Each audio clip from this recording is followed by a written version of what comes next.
Yo, what up? What's going on, my guys and ladies? We are back after a week of not streaming live. It's just kind of weird. I love streaming live here with you guys in the channel. Thank you for joining the live stream, Andrew, Guru, Mary, and Raven76. Be more. Hopefully, you like that 5-minute intro that I had. I was thinking that I needed to hold myself to, I usually have my starting soon and it's just a loop. And I was like, should I just leave it at a 5-minute mark? And just in 5 minutes, I have to start. Just so if people needs to go for a moment and then they know what is the countdown. By the way, today I realized what is the delay between my stream, what I see here, and what you guys are watching. As I'm talking, you guys are 27 seconds in the past, which is crazy. It's just kind of weird. So I'm watching my countdown here and watching the live stream. Also, trying to check everything up. Yeah, you're about 20 seconds out. That's kind of weird. Anyway, Harry Holland, thank you for joining the live stream. So, a couple things here. Let me start with this. Shout out to everybody that joined the live stream during the round 2 and 3 of the NFL draft. There's a video out there, my top picks for undrafted. Go check it out. I thought it was cool. I would like to see comments about it. Who you guys think is the more likely player, and we can talk about it here. But one thing that I did promise you guys that day was I was gonna donate whatever YouTube pay me, because I knew I was close to getting paid by YouTube. Well, my first check came. Well, it hasn't come, but I know how much it is finally. So I donated that and a little bit more, $250. But more than anything, that's you guys, everybody that supports the channel.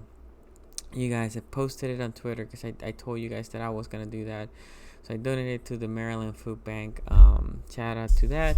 If you guys are in a privileged situation like me, getting paid by your other job, if you can, just donate. This is not sponsored by the Maryland Food Bank at all. I don't know anybody that works in the Maryland Food Bank, but I'm not saying to donate to the Maryland Food Bank necessarily. I know some of you guys are from different states or from different countries. Just figure out a way to help. It's always nice. So shout out to the food bank. Shout out to all the workers, all essential employees. Shout out to nurses, doctors. Shout out to grocery store personnel, delivery personnel. I know I've been using a lot of that services. So shout out to all of you guys. Just want to take a moment. Quarantine sucks, but you guys make it better with everything you guys are doing. Everything. Again, this is for every worker currently out there. Appreciate the hard work that you guys are doing. And with that, I'm gonna segue to the Ravens paying the workers. They're gonna keep the facilities closed for now, but they're paying the workers. That's spectacular right there. It's amazing. We have a class organization, right? There's no doubt we have a class act organization. It's just awesome, right? Okay. So before I segue to anything else, Coach. So this is Coach. Coach did a big donation that day, so shout out to Coach too. And he joined the live stream that day, so it's awesome. By the way, give me a thumbs up if the audio sounds good, because that I cannot control right now. I cannot listen to myself.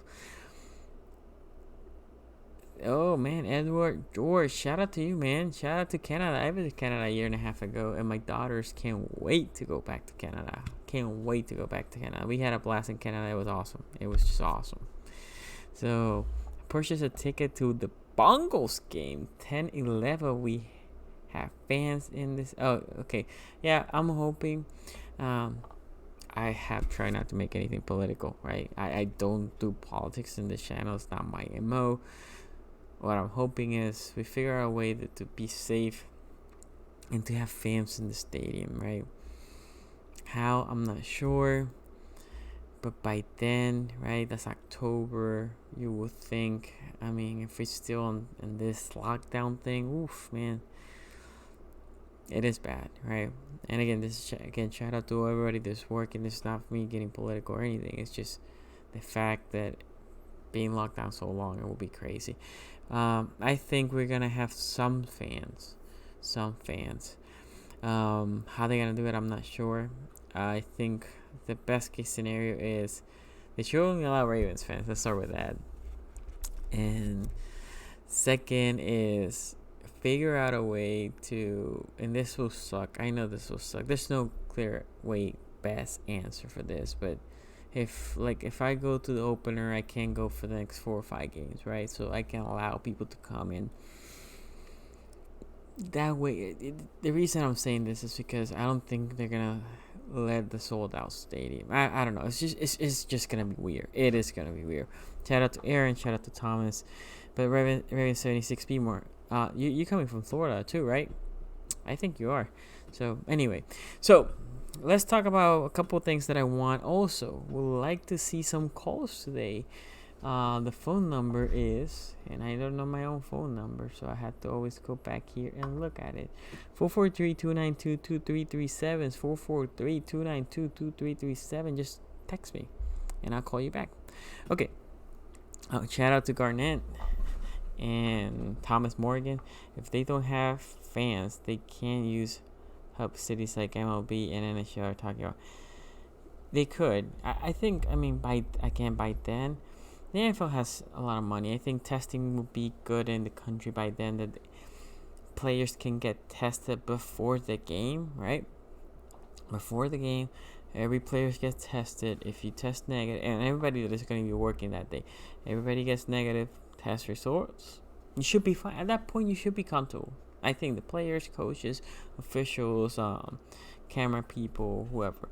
That means the NFL is going to lose money. Because not only the fans are going to be like that, but the other thing is, if you think about, you need a backup for every position. At least one. Because the reality is somebody could test positive. And you need somebody else. This is why I think the NFL is going to go with expanded rosters next year.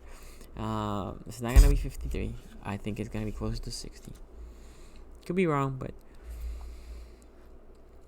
yeah, okay. I remember you suggested that Florida group on Facebook. I remember that. Okay, so cap for next year. This is a biggie. And why is it a biggie? Like SCG or Sunny, or whatever you call me.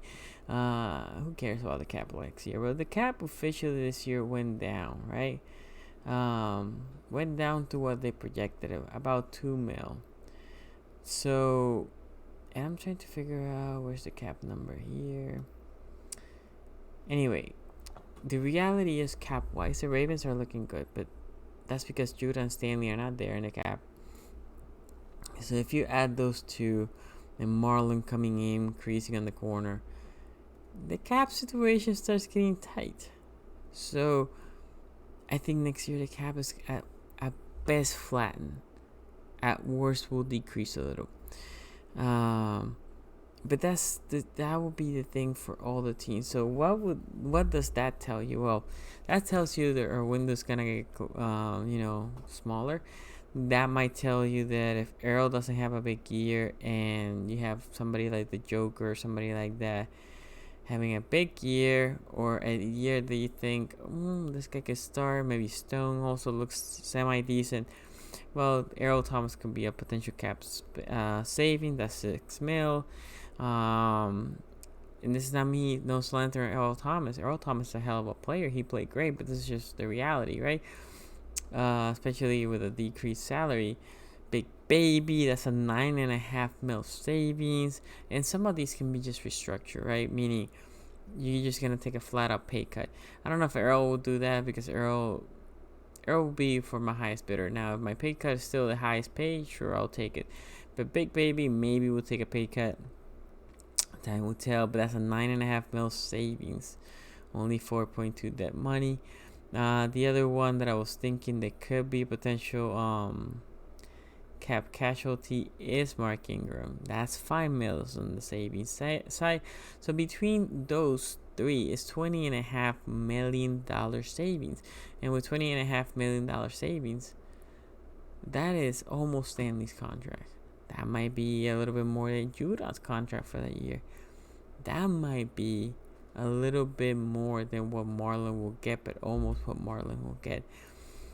Also, another cap casualty, depending how he plays and how the people behind him play, is LJ Fort.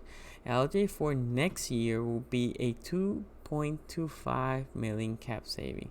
And again, why is this important? Because people are throwing names out there that we should sign. Everson Griffin. We're talking about the dude from Seattle. Oh my God, Javier Clowney. Well, if the cap goes lower next year, it's hard. Look, a lot of the teams, Ravens do that a lot too, will say, okay, I'm going to give you in the first year a very small cap hit and then increase. If you think about, we didn't do that with Marcus Peters. Peters is pretty flat, but that's what Brandon Williams' contract is.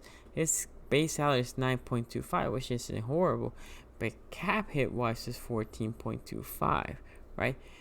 Earl Thomas has some $5 million prorated this year, right? And then that's why when you see there's cap savings, the reality is cap savings equals you pay him a bunch of money, but you didn't flatten that.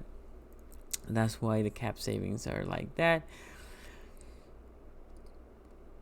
Mark Ingram's base salary is $5 million next year, and there's a $5 million saving because there's a 1.3 prorated. So that last year ain't guaranteed, right? Tavon Young could be another one, guys. Tavon Young, although I like when he is on the field, reality is he needs to stay healthy this year. If not, I think if Tavon Young gets injured, I think he's a cap casualty. Only $3 million save, but it's still $3 million. $5 million in dead money. So yeah, J.K. Dobbins will tilt a lot of that for the Ingram side. And Gus, I think Gus is a restricted free agent next year. So, okay. So yeah, so the cap situation will get affected. And by the way, shout out to Marcus, because Marcus was the one that was asking me about this. So shout out to him.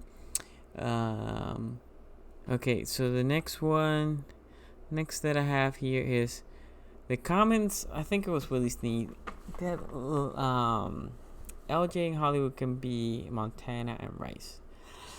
Look, would I want LJ and Hollywood to be Montana and Rice? Hell yeah. The reality is,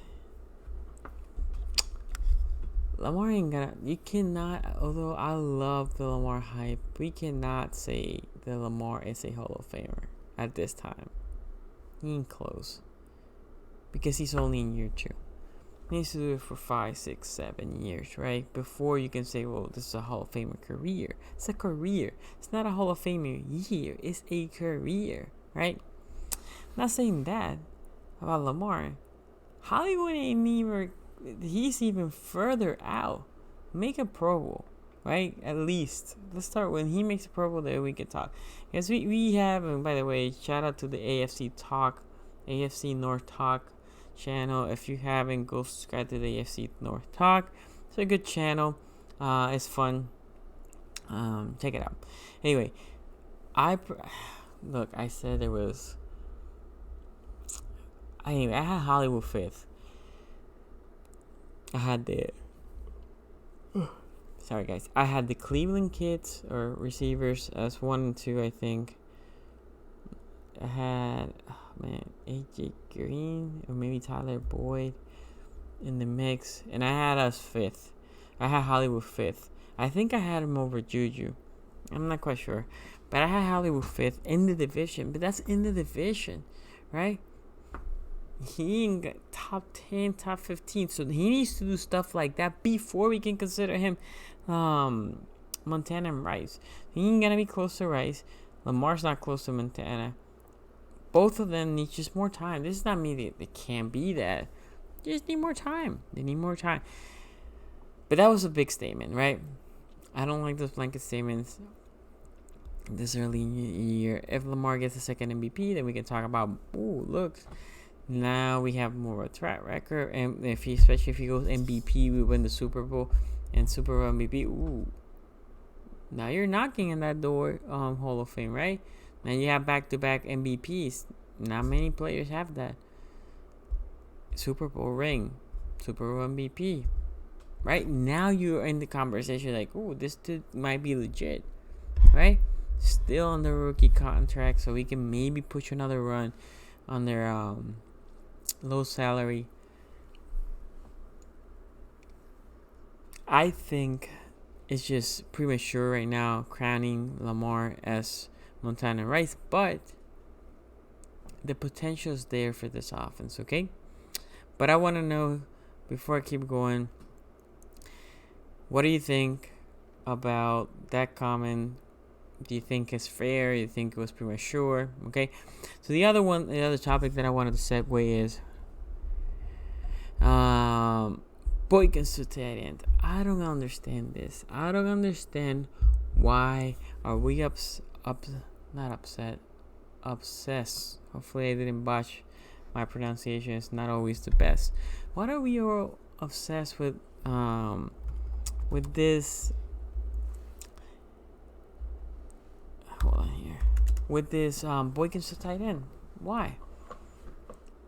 Dude show flashes on the outside, right? We drafted inside slot guys this year. Willie Snead next year ain't coming back. He ain't. Right? We have Hollywood semi-thrives for the slot, although he's still good on the outside. Duvernay and Prochet also semi-thrive. So Boykins is your outside guy right now. Maybe our dude over there, what is his name? Jaleel Scott, right? Those might be your two outside, right? But Hollywood and Boykins probably. Why you want to put him in a tight end? Tight end, if he goes tight end, he is maybe tight end 2, but tight end 3 probably. He is really good blocker on the outside, which we need blockers on the outside. Was flashing on the outside as an outside receiver. Your hope is he can take a step up this year. He can take a step up. And he can be a good outside receiver. That is the hope. That's what you want to see. That's what you want to get from Boykins. Year 1 to year 2 transition, step up. You're the outside guy. You can be the 50-50 guy. You can be the strong outside receiver, the hands guy, okay? Shout out to Asmodeus. Yo! Shout out to you, Asmodeus. And like I said, Asmodeus, I don't think you had Twitter, but I did $250 donation to the Maryland Food Bank. Okay, so yeah, Boykins as an outside guy, that's where he thrives. That's where he will thrive. Changing to tight end, I don't think is not beneficial to the team or to him. I think he will be fine as an outside guy. He has speed with him, although he doesn't play as fast as he runs on the outside. Hollywood on the outside, and my guy Duvernay. And I think Willie Snead will contribute this year. Look, let me segue to the next thing. Undrafted free agents. Again, you saw, if you haven't, go check out my undrafted video. My favorite to make the team is Breland. He looks pretty good in the tape that I watched. Herbert didn't make a lot of favors to him, throwing behind, throwing high, right? But he still had a pretty good catch radius, not necessarily because he jumps, it's because he adjusts well to the pass. So what I want to see is a good competition for that TE3. I don't think Eli Wolf is that guy, but it could be wrong, right? But Breeling and Cherf, I think, are the guys that are going to battle for that TE3. There's always a guy that comes out of nowhere, right, that I haven't seen. But he was one of the guys.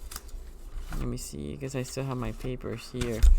Breeland was one of the guys. Chauncey Rivers, maybe, but I think he's more of a 4-3 I could be wrong. He does have a good motor. He needs more moves. The guy that everybody wants to see is Bronson Richtersneer. I don't know. Okay, guys, I know I botch this all the time. But Brandon is pretty good as a runner, as a fullback, as a pass catcher. It's a reason why he is undrafted. He ain't gonna be better than Gus Edwards as a runner. Gus still a pretty good blocker. He's not gonna be better as a fullback than Patrick Ricard. This is the guy that you want to stash. Do you want to have either a phantom injury or put him in the practice squad? Can he beat Hill? I don't know. My next video is gonna be the 53-man roster. I don't want to tip my hat too much, but you can expect right now 2 QBs, 4 running backs, and a fullback. Can Branson be cracking that? I'm not quite sure. Again, I think he is good, but it's the reason why he was undrafted. I think he might be on the outside looking in. He will have to have a hell of a camp, and camp this year is weird. Okay, and before I go to my last topic, before I take calls, shout out to everybody that is here. Asmodeus Ryan. Yes, man. Crochet is nice. Don Dímelo Melvin. Yep, that's the guys here. Also, again, I'm gonna be opening phone lines. You can text 443-292-2337. It's 443-292-2337. That's gonna be the latter part or the later part of the show, or very, very soon. Text. Usually I get a lot as I'm closing, and then I'm like, dude, I'm sorry, I'm closing. Just text now. Put yourself in the queue. Very easy. If you never have done it, don't worry about it. It's very easy. Just text to 443-292-2337, and then I just call you when you're up in the queue. Give you that call, and then we're good, and then you're in the show. Okay, so my last is the schedule, and we're gonna talk very little on the schedule here, because I've been into different channels talking about the schedule. And yes, I predicted the Browns to be good next year because they have a hell of a team, guys. They have a hell of a team. And the problem with the Clowns is, could they put everything together? Can they protect Baker? Because that leads to turnovers and so on and so forth. I think they did good drafting linemen. They're pretty good at drafting linemen. Their problem was the outside, not the inside. So I'm predicting they're gonna be good. Not better than the Ravens, but good. Can they disappoint? Sure they can. Okay, hold on. Got the first text. Like I said, just text if you want to be part of it. So you can think of the Clowns. I think they're gonna be competing for that 5th seed. I probably did a little bit more games than I thought. That more W's that they should have, but still, I think they're gonna be a good team. I think they're gonna be a decent team. So yeah.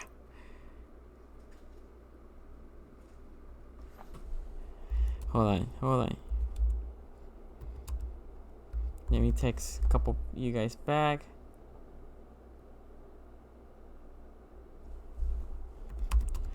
So let me talk about this very quick because I have 3 people on the queue, which is all good. So good stuff.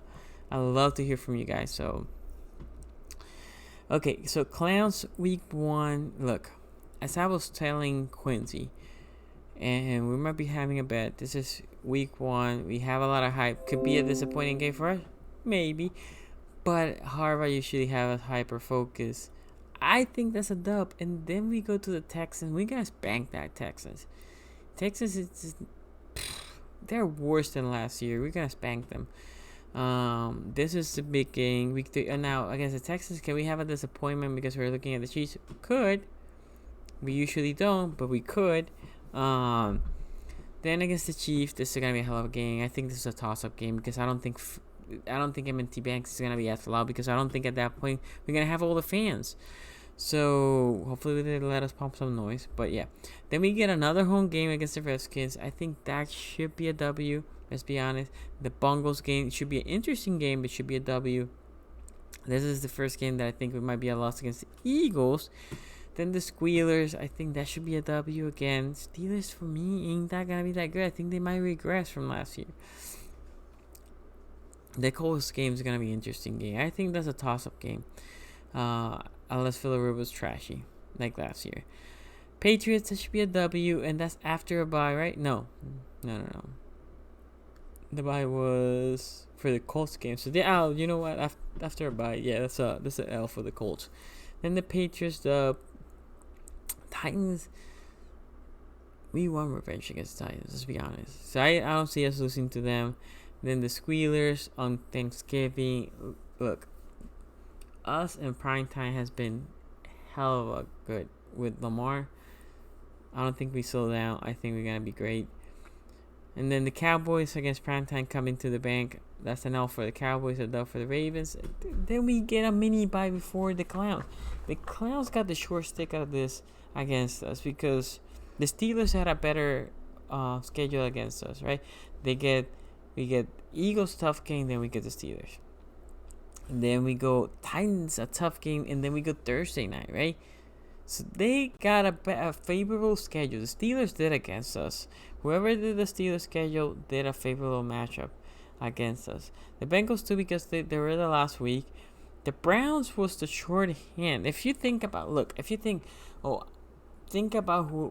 whoever the best team is in the league, in my opinion, is us. But now think as another team. You wanna beat them, but you want that schedule to favor you some way, so you have a little bit of advantage against that team. Well, that's what the Clowns want, and they did it week 1 or in the bank, right? Was it in the bank? Yeah, week 1 in Baltimore. Yo, is there a chance there? And then from a mini bye, primetime game. So we play Thursday. We don't play them until Monday. Yo. So obviously somebody doesn't like the Clowns over there in the NFL. And then we play Jaguars, Giants. We don't have to, and Bengals. We don't have to speak about them. Okay. Anyway, so let me start calling some of y'all. Okay. So here's the first one. So as when you pick up the call, just make sure that audio is muted. Don dímelo. How are you, man? How you been? I'm good, man. It's been a very interesting month for me. I would say it's been very, very interesting. But anyway, how about you, brother? How's quarantine treating you? Well, quarantine's still quarantine. Just waiting for the city to open back up officially. It's gonna be a while. Yeah, man. But that's why you need to move to Maryland. I know. See, they're tempting me. But I should be there just as much. Hopefully, they let as many fans into the stadium this year. Yeah, it's gonna be tough. You bought any home games? What is your? Not just yet. I'm actually waiting until after June 16th, after they finish selling all the season tickets. Okay. Then I'll pick them up. But this year I'm doing it a little different. I am going to a lot of the home games, but I'm doing the road games too now. So I got the flight ready for Houston week 2. Okay. That should be an interesting one. I'm trying to do Philly, Washington. What's the other one? New England. Hopefully I don't die. Philly. Yeah. I'm trying to, because I just finished my project card, so I'm trying to put some miles on. But I'm not driving to Houston. That's a flight. Yeah. That's crazy. Yeah. But wow. what's it called? Oh no. So I was gonna talk about the rookies. Okay. The main 2 rookies, that I'm looking at right now is Harrison, right? Malik. Is that Harrison? Malik Harrison. Yeah. The middle linebacker. Yeah, and Stone, the safety. Stone. The defensive back. Yeah, Stone. Yeah. I like both. I like both of those guys. Obviously, Queen is going to be interesting to watch. But so are you saying you like Malik Harrison a little bit more than you like Patrick Queens? I do. Okay, interesting. I do. The only reason why is sometimes, man, ever since Ray's been retired, it's like you get a middle linebacker, you put all your faith into him, and the organization backs him. Same thing with CJ. I went and got the jersey. Thought he was about to get that deal after the 5th year, and to the bum ass Jacks. I know. The bum ass Jets. He went to your neck of the woods, man. No, to the bum ass Jets. That's where he went. My neck of the woods is in Baltimore. I know, but he's living closer to you now. No, I can't. It's not the same. I bleed purple. That's true. That green can stay like the allergy on the in Jersey. That's the Jets is for careers close to die. The Jets are lucky we don't play them again. That's who's lucky. Yeah. So okay. So you like Harrison more than Queens? I think they're different. I think depending on the matchup, one can be better than the other. I think Queens need to put out some LBs, but I think what will help Queens is that big beefy D line that will protect him from those pulling guards. And then Stone, I think Stone is a special team player this year. And what you want is for him to learn. And hopefully the following year, maybe he can contribute. Now, the big thing with Stone is a guy that he can push out is the Joker. Because the Joker keeps getting injured. Definitely. I like the Joker. But I do like the Joker. Dude needs to stay healthy. You got to stay on the field. He needs to stay healthy. So that would be interesting. That would be interesting dynamic. I would say I like the receivers. Love those two. Love it. Oh yeah. I think go ahead. It's gonna be fun. Yeah. Duvernay. I mean, I was calling that pick like 20 picks before. Like we need to pick Duvernay here. Prochet, I like. It's just my question with Prochet has been since I scouted him in one of the morning shows. Can he be the same what he did in SMU, lower competition in the NFL? Now this year you're not gonna ask too much from Prochet. He is basically just gonna be there from here on out. Duvernay, you're gonna see him a little bit more in the field, but Duvernay right now is your wide receiver 4. Prochet is your number receiver 5 or 6, depending what Jaleel Scott does. Jaleel Scott is an enigma at this point. He is either going to be showing up and he's going to make the team or he won't. But I don't see him making the team. This is the year. Yeah, I agree. I mean, again, I'm going to have a video with my 53-man roster, so stay for that. But those two are fun. And the other guy that I like is that I think it might contribute a lot is Marabike. Yeah, the defensive. What is it? Defensive line, right? He's a D lineman. Yep. Yeah. I like his energy. I'm a big character person. I do like his energy, the way he comes off. He could have a lot of fun. I'm really excited for this defense overall. I just want to see a straight up nasty defense. Yeah, I mean, nastiness. I want people launched all over the place. Everything. Like the best thing I like with the two rookie middle linebackers, if you get these two to start, like Wink can do damage with these two. All they have to do is listen. Yeah. And that's it. So blitz packages will be amazing. Yeah. You won't see who's coming. And it's going to be lights out football. I just want people to get destroyed. Or I don't care too much about the offense. I'm a huge defensive guy. I want us to F people up constantly. Yeah, I'm a defensive guy. I'm the same. Yeah, I want to see boots in people's faces. Not like what's an abdominal suit. Stepping on people, not like that. I mean, like metaphorically. Yeah, and I got you. But I'm really excited. I just hope everything pans out and we can have all this going on, especially in the preseason, because I know the Panthers are coming in town, so I'm excited for that. Are you going to that game? Yes, sir. In the preseason? Sir. Yeah. Cause I know you taking your brother. Yeah, I have to. We're gonna get the Carolina. I'm not doing that part now. Shout out to your brother, man. He was a nice guy when I met him. He was a cool dude. I wanted to give you a huge shout out to you and the other guys that you guys worked your asses off with this whole draft and everything, man. You guys put in mad work, especially with the whole Sunny in the morning thing. Yeah, I appreciate that. It should have been though. But definitely appreciate. Thank you for letting me call in. Always, man. Always. Take care, brother. All right. Stay safe, man. Thank you. You too. Okay. Next one. This is a first-time caller. I need to do like a little celebration gift thing every time I have a first-time caller here. Hello. Hi, Thomas. Hey, how are you, Sonny? Hey, man, you're live. How you doing, brother? Oh, pretty good. giving the dogs dinner here. You have to tell Max we said hi too. Hey, there we go. Hey, I will say something. If you don't follow me on IG and Facebook, my dog hair was going crazy, and I was like, oh my god. Last time that I let it go too crazy, dude got knots, and my boy Max, he's 9, and he had to be shaved. Now he looked like a little rat, and I was like, come on, I need to try this. So I took him. I gave him a bath. I blew dry him, right? And so he became like a poofy dog. And I'm like, dude can barely see here. So I took I bought some clippers, and I just, it's probably not even like if a groomer sees this, probably like this is. Oh, you did all right, man. But it was okay. Trust me, you'll yeah, those clippers will pay themselves off pretty quick. Oh, they already did, I think man. mine. Yeah, I think I got like the electric ones in it. Within using them 3 times, it was cheaper than going to the groomer. But oh yeah.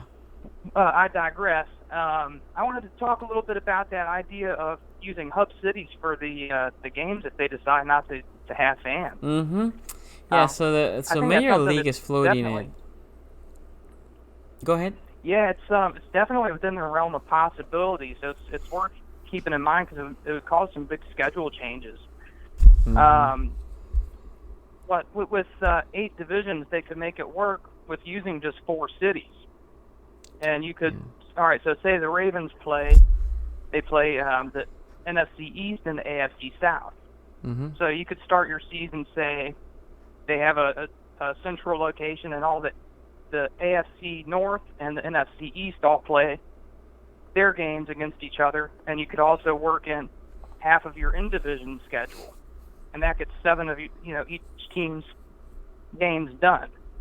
Then you switch up the cities, you wouldn't necessarily switch the cities, but you'd switch up the teams.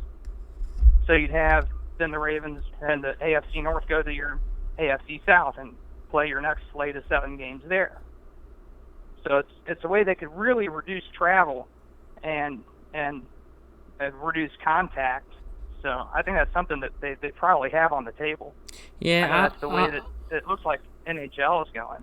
Yeah, so a couple things. I think if they go no fans, that becomes a bigger possibility.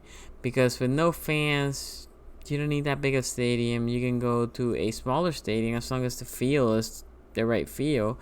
But of all the major sports, the one, in my opinion, least likely is the NFL. Because the NFL is one that doesn't let themselves peer pressure as much. They will be like, people were like, why are you doing the draft? All media was like, why are you doing the draft? You should not do the draft, blah, blah, blah. The NFL's like, hold my beer. People need to watch your stuff. I'll do it. Now, the whole hub cities, I think, for the NBA makes sense. For the NHL makes a lot of sense because both of those seasons are almost but by now they should be in the playoff. Both of those sports. So those 2 sports needs to bring themselves as quick as possible. Try to quasi finish that the season, right? So they can start the playoff. And for the playoff, they need to just pick one, right? Vegas or something like that. Just pick one. No fans, because they're not gonna have fans. But baseball, they're talking about making it more localized, right? So travel-ish. But for example, the Baltimore Orioles will be maybe just playing the division, right? Playing maybe Washington more.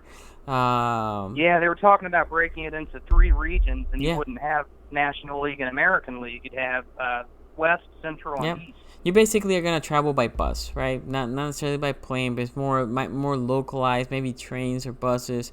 So you think Baltimore will go from Baltimore, probably the Southers, they will go all the way up maybe to Boston, and then that's the East Coast region, and you're gonna take the Mets, you're gonna take the Nationals and teams like that from the National League. And obviously you're not gonna play Tampa, in my opinion, this year. You're not gonna play the Rays. You're just gonna go there. But I think for NFL, NFL wants to keep the schedule as pure as they can, and they want to keep the stadiums. So because they're the last of all these sports, they're gonna have a good vision how good or bad the decision making for the other sports is, and that's how they're gonna assess it. I think the hub thing is still there, but I think that's the last plan. That's the last option. One big advantage that they would have over the other leagues with that is with their TV deals, they make enough money off of that they're not going to be as gate driven. See, look at like the NHL with their TV deals, a ton of their revenue is gate driven. And if you look at the AHL, that's the minor league right under that. Mm-hmm. They've got several teams that don't even have an NHL affiliation. So with the gate they're losing, they might end up having teams fold if this drags on long enough. Yeah, so I think the NHL... That's something at least NFL is safe from. Yeah, I think the NHL needs to, at least for this year, renegotiate that term. Hopefully they can. I think the NBA, their viewership was down by a lot. I love the NBA. I like the NHL, especially in the playoff time. Both of them. NBA is a lot more competitive this year too. You think the viewership would be up? No, it was down. Years, it was down. It was down by a lot. I think it was almost 20%. But if they come up, because I mean, you want to watch sports. Everybody wants to watch something at this point. So whoever it is, they're coming up for a bang. Whoever can crack that TV first, they're gonna get viewers. Anyway, anything else, Thomas? No, that's all. I just wanted to put that out there as long as we were all talking about the schedule and what was going to go on in the future. Yeah, I appreciate it, bro. Don't be a stranger. Call every time you want. Thank you for calling. For sure, bud. Take care. Take care. Okay, so we have another, I think, first-time caller. We'll see.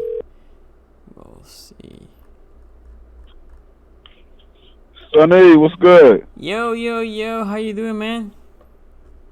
How you doing, man? I don't know if you know who this is, but it's Johnny Williams, man. I used to always watch all season last year. Yeah, now I recognize your voice, but... Yeah, it was. So let me give you... So this is a funny story you could probably tell Nubo or whatever. Okay. So me and Nubo almost got like a similar personality thing. Mm-hmm. Like, I take Baltimore Ravens football real serious. So, you know what I mean? They winning. But I always knew when we make the playoffs, something always happens for some reason. I don't know why offense coordinator think they could just switch the game plan and think we're going to win. Boom. But I knew that could be a possibility. Then we lost. Bro, I tell you, I haven't watched any football, any sports center, anything since probably like recently, like last month. Johnny, you know what I did? I watched the whole season of the Ravens, minus that game. I watched when we lost to the Browns. I watched when we lost to the Chiefs. I watched the rest of their W's. I couldn't watch the Tennessee game. I have it. It's there. I have it, DVR. I just can't. I still can't. Mm-hmm. I was there in the stadium, so I haven't watched it on TV at all. I just can't. It's just hard, man. It's just, man. So obviously my wife and my kids, my girls know when the Ravens lose, they need to get daddy time. They need at least 10 minutes. I just need a break. For real. That's great, man. Yeah, I just wanted to. That's where I've been, man. I've been off the mat, but I want to congratulate you, man. I just want you to tell you keep going, keep doing your thing. I'm a big fan of you. I'm a big fan of Nubo's, and even teach you to play. But let's get into football. Now, I played linebacker all my life. I'm still a coach. I still coach to this day. I won't say I'm a guru in football, but I'm pretty knowledgeable in football. Now, the thing people miss about Patrick Queen is his instinct. That's the only reason he went the first round, huh? His instinct? Yeah, his instinct. So, with a linebacker, he needs to play, I won't say instantly, but he needs to play really well. Mm-hmm. And that's what the Ravens see. See, most people look at height, speed, X, Y, Z. But when Luke Kuechly came out, I told my brother, because Panther was my brother's team was the Panthers. I told my brother, Luke Kuechly, when he was playing football in college, I said Luke Kuechly is going to be the best linebacker for years. Okay. And he obviously was. Yeah, he was a beast. And it's because of his instinct. And I'm thinking Patrick Queen is the same thing, man. For real. So you think Patrick Queens will be good? I'm thinking he's going to be a little slightly under Ray Lewis. How about that? Wow. I mean, hopefully. I think with for me, I think my jury is on Patrick Queens. I think he's going to be good. And he's going to benefit for the LJ Force, a veteran that can teach him the ropes. He also has veteran D linemen that is going to protect him. But it's also, I mean, Calais Campbell, excellent dude, well character, knows the game. Big Baby has been in this organization for a while, has been seeing great linebacker play. He can help him a lot. Derek Wolf, also seasoned veteran. This is why this draft was so good. You had 2 middle linebackers that are young. We are really good development linebackers, but we have good, mature players.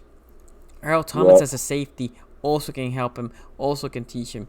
But not only that, you brought young D linemen that are going to benefit so much from those older D linemen that are going to teach him. So, yeah, I think Patrick Queens can be good. But with any rookie... I'm telling you, he's going to be good. I promise you. Patrick, see, the thing is, everybody hesitates because he's 1 year. He's probably really only like 5'11". He probably ain't 6 foot. He probably really like 5'11". Yeah, he's probably like 220. Little, because I'm like 5'9". But the thing is, that's what everybody thought. Oh, you little, you this, you that. But the thing you don't realize is how quick he is, number one. He is and number quick. two, he's super quick. So the thing is, the lineman can't get to him. Number two, how well he. So I ain't like Patrick Queen. I thought he was soft. I ain't like him. I thought he was too little. Everything. I thought the same thing that all y'all thought. I like my man, what's his name, Murray. I liked him better going into the draft. But then because I never, like I said, I haven't watched football at all. So I didn't really watch football on neither of them. Then like last month, I watched literally game tape, not highlights, game tape. Yeah. And then if you look at it, Murray, he's really slow. Like he get lost. He being put it like this.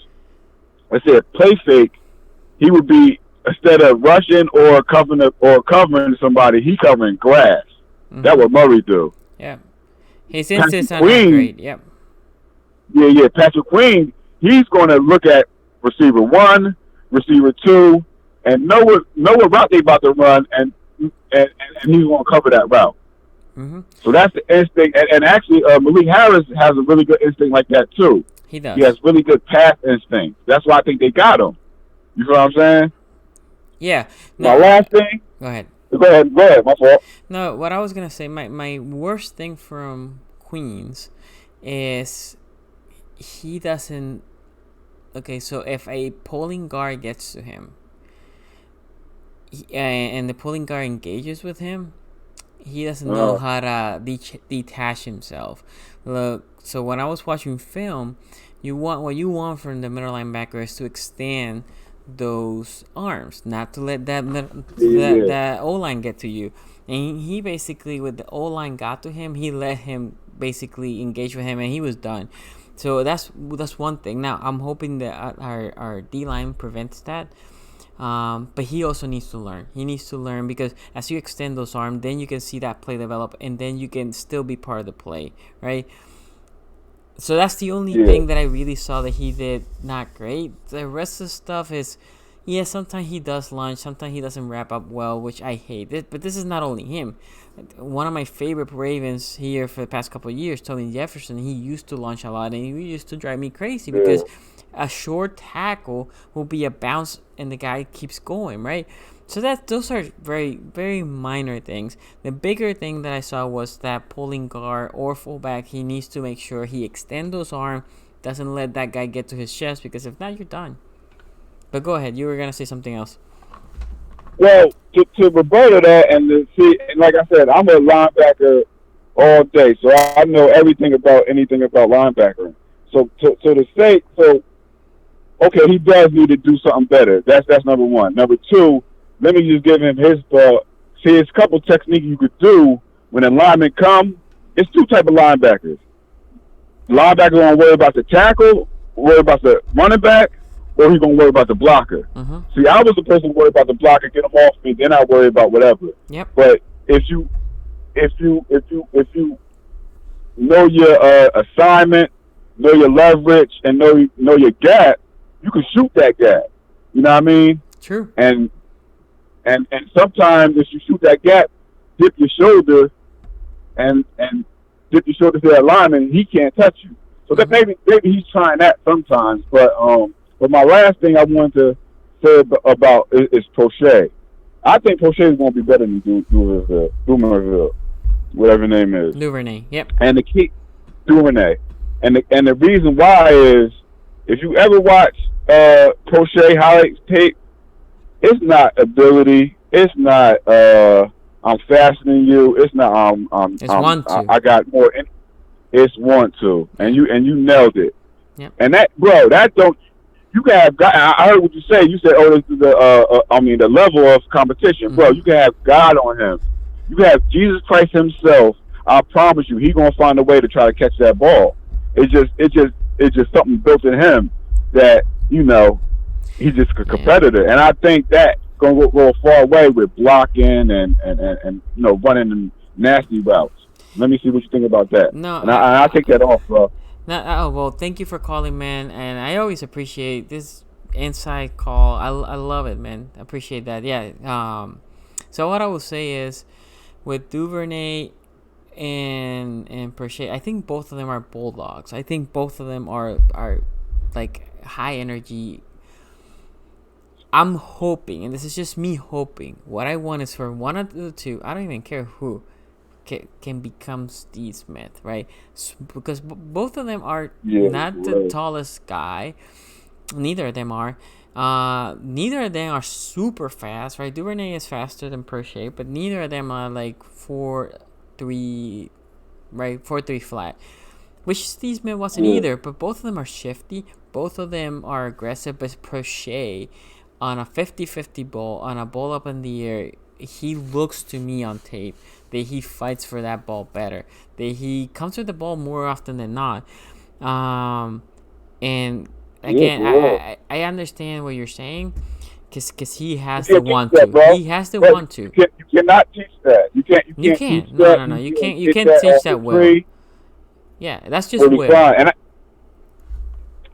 bro, man, I want to say this. I appreciate you, bro. Keep going, man. I know your numbers ain't where you want to be. I'm trying to run a business right now. My numbers ain't where I want to be, man. But I promise you, bro, man, you got dedicated fans, and you just got to keep going, bro. You're going to pop one of these days, man. And I appreciate y'all. And have a good one, bro. And be safe out there. You too, man. Stay safe. Peace. Okay, so what the last thing I wanted to say about that was, the big thing with them, or with Prochet is, for me, is he has to want to. He has to want to now. The question is, when he has to want to against another player that has to want to, but the level of competition is more. I think Prochet this year will be under the radar. He will have a sneaky place here and there. Next year, I think he will come. Look, the Ravens love him. They gave up a 5th round pick from next year to get him this year and the 6th. They obviously love the guy. So, I think both of them will be good. I think next year we are looking into 4 really good wide receivers: Hollywood, Boykins, Prochet, and Duvernay. I think we're good. I would like another taller receiver at some point, but I like what I'm seeing. Okay, so let me put here the last call.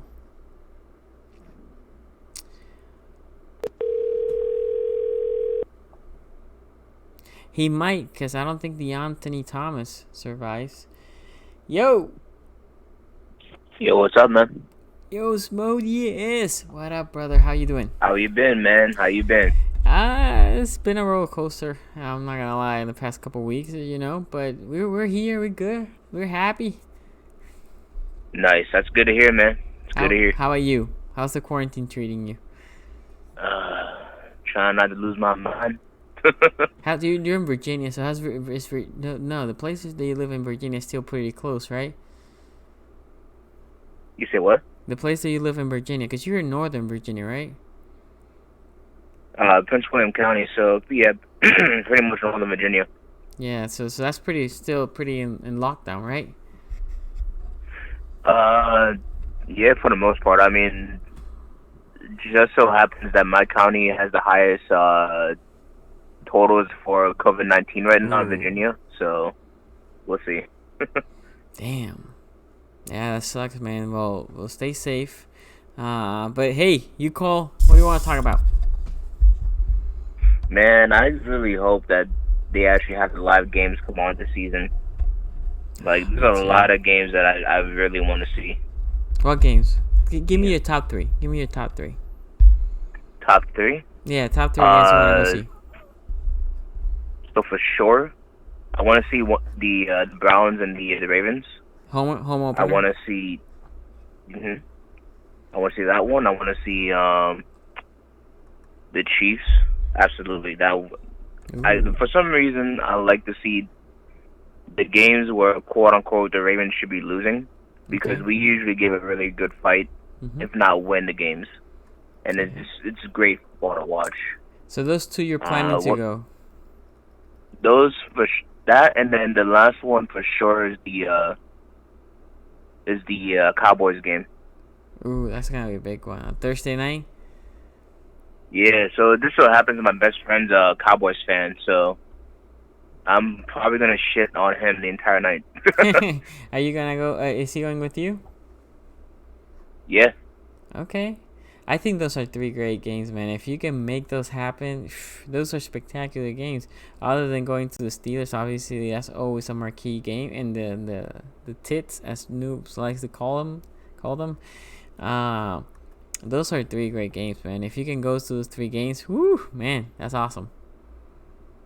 yeah. I was thinking about a Pittsburgh game, but I mean the one that I would want to watch is in the Thanksgiving. Thanksgiving game. Yeah, I got you. Yeah, but you have to go to Pittsburgh. Ugh, you know. But It's the other cold as thing, hell up there, man. yeah, that's what I'm saying. 'Cause it's next to the water, man. Right, and they have like Yeah, the open so gap. So I'm assuming it's windy. I've never been there, but I can only assume. the way that Pittsburgh is, it's surrounded by mountains, so it's up in the mountains. And you get off of it from Pennsylvania Turnpike. Okay. Uh, my friend, he used to live, I want to say maybe 2 hours northwest of it, pretty much right next to Lake Erie. Okay. But all around that area from like October to maybe April, expect snow.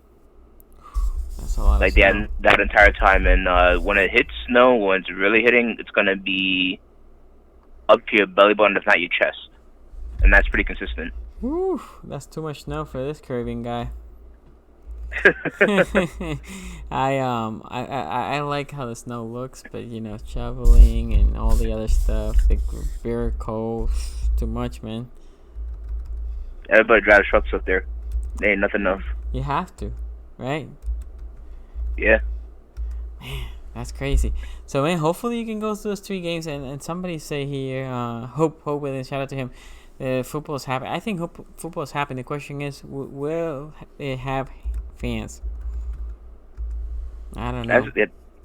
That's the question, because football doesn't start until September. that well, it technically starts in August, but that's the preseason games. Yeah, and you can do that without fans. But Nobody cares. yeah, no one really cares. That's a scrimmage. But it's September. By the time September hits, theoretically, wave 2 of COVID-19 is going to happen, because I think the projection is Second wave. Second wave is going to hit in July-ish, and then the question will be then, are we going to hit a third wave? If we don't hit a third wave, then we're golden. Third wave.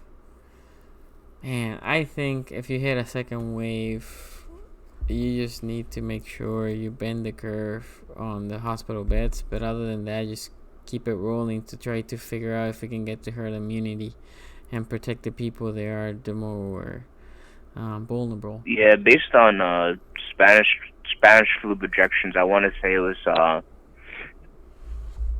the second wave was something along the lines of like it was like, I think it was like 4 months after the initial hit, Okay. something along those lines. Okay. So I would say maybe it took another 4 months for the third wave of that hits. But I mean, realistically speaking, I feel like those waves will keep happening unless they're actually able to get a vaccine. I don't think, because the way that they're talking about antibodies, at least from what I've seen in the news, is that the people who have been affected can get reinfected, so there's not really antibodies that the body's making. That's a shame. We'll see. It's definitely interesting times that we're reliving. So we'll see. We'll see what we do here. But yeah, I think football will be played. The question is with or without fans. If not, I don't know. Maybe we can take like drones up there or something. I was saying, and I love technology, my guys. I'm an electrical engineer, so I was saying that there's some money grabbing scheme here to be made. To put like oh my god, how you call this? Basically, you can put seating and you can put cameras and almost like a speaker out, and then you can what do you call that? The goggles thing? I'm blanking on the name. You put your phone in the goggles. You're talking about VR. VR, yes, thank you. And then you can have a mic, and then you can scream, and then we'll just project the audio to the stadium. I think that's if there's no fan, that's a way to get money. You can basically pay a little extra money. You can watch the game like that. You don't have to have the phone, but you can watch like the video from those cameras, and then you can project the audio. I think that could be something that they can make some money, and then the fans can they can yell in their houses, but it can be projected there. So I don't know. That could be interesting. I mean, the only thing is that I would say that idea that will almost be it'll almost be contingent on having the VR system, and maybe that can be built into the ticket price. But I feel like that's something that definitely would want it, because otherwise, if you consider like the angle you're going to be watching it from the seats. Mm-hmm. And then if you're watching it from the screen, for sure it's going to be better to watch it on live on TV. Yeah, so in the my idea, I did this last Olympics, so 2016. They had very few. They had a couple seats, and it was free in NBC if you had the app. And then you can put the VR goggles, and then you can, if you move your head, you can literally move. This is what they do: is they put not a 360 but a 180, just cameras, right? And then you can move and just switches from camera to camera. And I think that could be something they can do. That could be viable. They should have enough internet, enough bandwidth to just project those videos. And this is just for a couple of fans. You just pay the ticket price, and then that's your ticket. You are the only one that can see that video feed, right? And you don't have to do seat by seat. You can just do it by section. So you can have one camera on the 529 section. So essentially you have one per section, and that's your view. That's what you see. So that will be pretty cool, I think, if they don't allow fans. I got one twist for that, and then I'll go ahead and let you go. But I got one twist. Go ahead. I'm almost thinking maybe the sideline view for people who are willing to pay the ticket price on that. Yeah, and then you only have that one view kind of available, and able to track along the field following the action, like on a kind of like how what's his name, Booger McFarlane, whatever his name is, how he follows the field. I got you. Like I think that might be it. That might work. That's not a bad idea. Yeah. So I will say they can even chunk it into two. They can put that, right, and then they can put maybe like a top view, because there's some people that like the coach's tape view. I enjoy it a lot. I'm not gonna lie. But they can do both. And that's even cheaper for them, because they don't have to just distribute this throughout. They can just do maybe that card thing, the Booger card, whatever the hell it was called, and you can see the feel, and you can move your head or your device, and you can just watch different angles.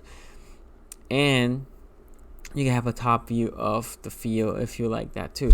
But yeah, man, that's something that they can try. Again, you have a mic and you can scream to it, and then they can project the sound, and then you can feel like you're just contributing to the noise. Because if not, there's no home field. Let's be honest. If there's no fans and no noise, there's just it's like a empty arena, right? So playing in Baltimore, playing in KC really doesn't matter at that point. So anyway, we'll see. But I think that's just, that's something that I've been thinking. Yeah, I mean, hopefully we're able to go ahead and go in the old traditional way. That'd be fun. Yeah, man, I'm hoping to. Anyway, anything else, Asmodeus? Nah, man, thanks for having me like always. Like always, brother. Thank you for the ground also. Thank you. No, You're about to hit that 2K. Yeah, thank you, man. Thank you for the support. Take care, bro. Stay safe. Take care, man. And guys and girls, with this we conclude SCG at night. I think in the near future I want to have a project when we're more normalized to potentially maybe in the next 6 months or something. I like the SCG in the morning a lot, especially during football season. Maybe have SCG in the afternoon, like a 5 o'clock stream. So we'll see. It will be interesting. But anyway, stay safe, everybody. Enjoy the rest of the night. And like always, I will see you next time. Peace out.